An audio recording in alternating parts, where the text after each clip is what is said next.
আমাদের শ্রদ্ধেয় মাননীয় প্রধানমন্ত্রী আমাদেরকে যে এত ব্যস্ততার মধ্যেও উনি যে এত মানবিক, আমি এই প্রথম ওনাকে সরাসরি দেখছি, আমার বুকটা ভরে গেছে।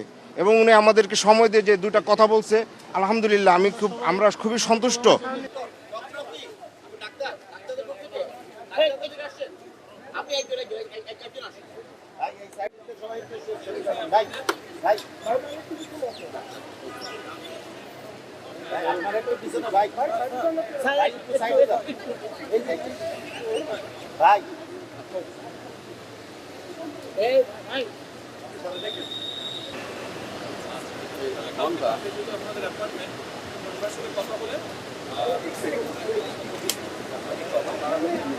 সেখানে সকল ক্রাইটেরিয়া, সিনিয়র ডিপার্টমেন্টাল এক্সাম এবং foundation training and senior skill এবং উইথ পোস্ট গ্র্যাজুয়েশন ডিগ্রি সকল ক্রাইটেরিয়া ফিল আপ করা সত্ত্বেও আমাদের এই ৭,৫০০ জনের মধ্যে ১৮২১ জন ডাক্তারকে পদোন্নতি বঞ্চিত করা হয়েছে।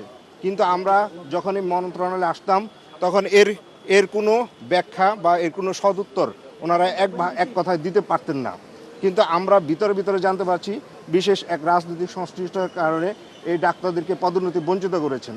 এই অন্তর্বর্তীকালীন সরকারের সময় এই ডিপিসিটা হয়েছে, এসএসএসবিটা হয়েছে, কিন্তু তারা আমাদেরকে মানে একটা রাজনৈতিক ট্যাগ দিয়ে জাস্ট আমাদের সকল ক্রাইটেরিয়া থাকা সত্ত্বেও আমাদেরকে এই পদোন্নতি বঞ্চিত করা হলো। তো এখন এই যে প্রবলেমটা ফ্যাক্টটা হলো সেটা হচ্ছে যে অনেক জুনিয়র আমার থেকে 7-8 বছরের 10 বছরের জুনিয়র, ইভেন অনেক ব্যাচ, যেমন যারা 20তম ব্যাচ, 21তম ব্যাচ, তাদের থেকে এখন যারা 33তম ব্যাচ, অনেক সাবজেক্টে 34তম ব্যাচেরও প্রমোশন হয়েছে।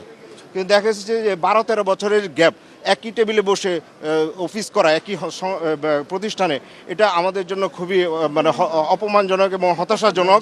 এবং আমরা এখানে বিভিন্ন বিসিএসের আছে, আমি নিজে 28 বিসিএস। হ্যাঁ, আমরা এই জন্য বৈষম্যের শিকার হয়েছি।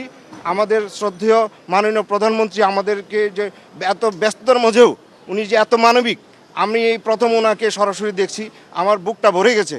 এবং উনি আমাদেরকে সময় দিয়ে যে দুটা কথা বলছে, আলহামদুলিল্লাহ আমরা খুবই সন্তুষ্ট। আমরা এই যে বঞ্চিত ডাক্তাররা আজকে যে পরিমাণ আসলে চোখে কান্না চলে আসতেছে আমাদেরকে, উনি যে সময়টা দিয়েছেন, ইনশাল্লাহ আমরা আশা করব মাননীয় প্রধানমন্ত্রী এটা অতি দ্রুত সলভ করবেন। বিকজ আমাদের 17 এপ্রিল এটার মেয়াদ শেষ, মানে আমরা 1 বছরের জন্য এই সুপার নিউমারি পোস্ট তৈরি করা হয়েছিল এবং সেটা আপনার 1 বছরে শেষ হবে 17 এপ্রিল। অর্থাৎ আমরা 17 এপ্রিল আমাদের লাস্ট ডেট। আমরা এরপরে আর কোনো আশার আলো নেই। যদি একটা ডিপিসি হইতে প্রায় 2, 2.5, 3 বছর সময় লাগে। আমরা এরকম 1821 জন।